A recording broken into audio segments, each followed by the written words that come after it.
नमस्कार दोस्तों, स्वागत है आपका मेरे चैनल ट्रू क्राइम टेल्स में। आज मैं आपको बताऊंगा कि संसद पर किस तरह से हमला किया गया जब आतंकवाद संसद की दहलीज तक जा पहुंचा था और बाद में कैसे इसके मुख्य आरोपी अफजल गुरु को फांसी दी गई है। तो आइए अपनी स्टोरी को शुरू करते हैं। बात उस समय की है जब संसद का विंटर सेशन स्टार्ट हुआ था और तारीख थी 13 दिसंबर 2001। बट लगभग 40 मिनट पहले ही, हमले के 40 मिनट पहले इस सेशन को रद्द कर दिया गया था किन्हीं कारणों की वजह से, जिसकी वजह से कुछ एमपी अपने घर वापस भी जा चुके थे और संसद भवन में तब तक 100 से लेकर 125 तक एमपी फिर भी मौजूद थे, जिसमें से हमारे उस समय के उपराष्ट्रपति कृष्णकांत भी मौजूद थे। जैसा कि हम सब जानते हैं कि विंटर सीजन था तो ठंड ज़्यादा होने की वजह से जितने भी एमपीज थे या ज़्यादातर एमपीज धूप का लुत्फ उठा रहे थे। तभी मेन गेट से एक सफ़ेद कलर की एम्बेसडर कार, जिस पे गृह मंत्रालय का स्टिकर लगा हुआ था, तेजी से अंदर की ओर जाती हुई दिखी, जिसे देखकर जो सुरक्षाकर्मी थे वो लोग भी थोड़ा सकपका गए और सोचने लगे कि ये कार इतनी तेजी से अंदर की तरफ क्यों जा रही है।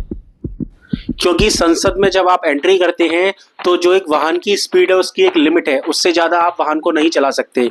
तो जैसा कि सुरक्षाकर्मियों ने देखा कि कार इतनी तेजी से अंदर क्यों जा रही है, तो उसके पीछे एक सुरक्षाकर्मी भागा और गाड़ी को रोकने का प्रयास किया। बट जो आतंकवादी गाड़ी चला रहे थे उनको संसद भवन के अंदर का और gate number 1, gate number 2, gate के जो नंबर थे उनका कोई भी आइडिया नहीं था, जिसकी वजह से जो आतंकवादी थे उन्होंने आनन फानन में गाड़ी, जो हमारे उपराष्ट्रपति कृष्णकांत है उनकी गाड़ी से जाकर उनकी गाड़ी टकरा गई और आतंकवादी गाड़ी से बाहर आ गए। तो उस समय महिला कांस्टेबल सीआरपीएफ की एक जवान कमलेश कुमारी ने सबसे पहले आतंकवादियों को देखा, जिसको देखते ही आतंकवादियों ने उन पर गोलियां चला दी, जिससे उनकी मौके पर ही मौत हो गई। इसके बाद जो आतंकवादी थे संसद के चारों तरफ फैल गए, बट उनको ये अंदाजा नहीं था कि उनको संसद भवन में एंट्री किस तरह से करनी है। जिसमें से एक आतंकवादी फिदायिन था, जिसके पास एक जैकेट थी जिसपे बॉम्ब लगा हुआ था। इसके बाद इन्होंने अंधाधुंध गोलियां बरसाना स्टार्ट कर दिया। बट सीआरपीएफ की टीम और जो संसद भवन के अंदर सुरक्षाकर्मी थे उन्होंने भी अपनी पोजीशन ले रखी थी। तो सबसे पहले उन्होंने जो आतंकवादी फिदायिन था उसको ढेर किया। उसके बाद बाकी आतंकवादियों को भी, जो 4 आतंकवादी बचे थे उसको भी सुरक्षा कर्मियों ने मार गिराया। बट इस हमले में हमारे देश के 9 जवान, जिसमें एक महिला कांस्टेबल जिनका नाम कमलेश कुमारी था, वो भी शहीद हो गई। लगभग 42 मिनट चले इस ऑपरेशन में 14 लोग मारे गए, जिसमें से 5 आतंकवादी थे और 9 हमारे सुरक्षाकर्मी, और 37 अन्य लोग इसमें घायल हुए, जिनको बाद में अस्पताल ले जाया गया और उनका इलाज किया गया, बट उनकी जानें बचाई गई। बाद में जांच में पता चला और सुरक्षा एजेंसियों ने भी अपनी तरफ से इसकी जांच की, तो लश्कर ए तैयबा और जैश ए मोहम्मद, जो 2 बड़े आतंकवादी संगठन हैं जिन्होंने पहले भी हिंदुस्तान पर हमला किया है, उनका हाथ होने की बात की पुष्टि हुई। बट बाद में लश्कर ए तैयबा ने अपना नाम इसमें होने से इनकार कर दिया। तो ये हमला जैश ए मोहम्मद ने करवाया, ऐसा बाद में सुरक्षा एजेंसियों द्वारा पता लगा। इसमें जो 5 आतंकवादी मारे गए थे, जब जांच की प्रक्रिया स्टार्ट हुई तब उस समय ये पता लगा कि इसमें 4 लोगों का हाथ है, जिसमें मेन मास्टरमाइंड था अफजल गुरु, जो कि कश्मीर का रहने वाला था, और दूसरा जो उसका चचेरा भाई शौकत अली, तीसरी उसकी शौकत अली की वाइफ अफसान गुरु, और चौथा आरोपी जो डॉक्टर गिलानी के नाम से जाने जाते थे, जो दिल्ली विश्वविद्यालय में आरबी के प्रोफेसर भी थे, उनका नाम संदिग्धों में आया और इन 4 को गिरफ्तार किया गया अलग अलग जगह से।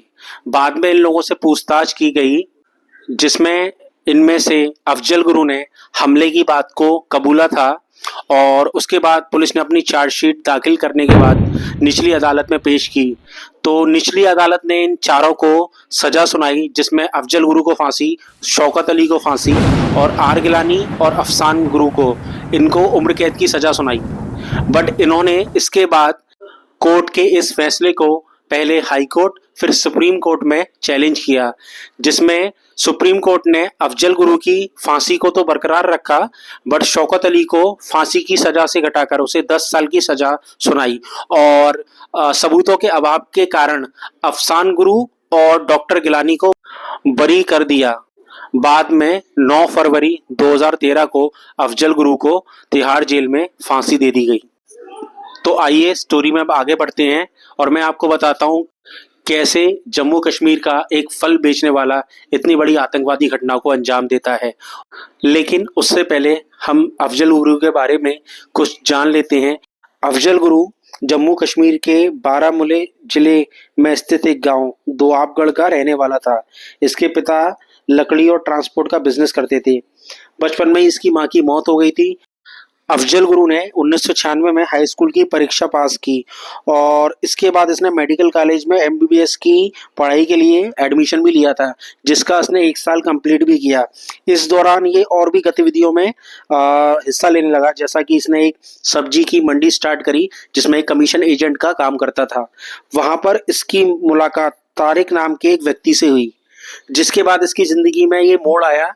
उसके बाद तारिक ने इसको जिहाद के नाम पर उकसाया और इसको ये बताया कि कैसे हम कश्मीर को आज़ाद करा सकते हैं।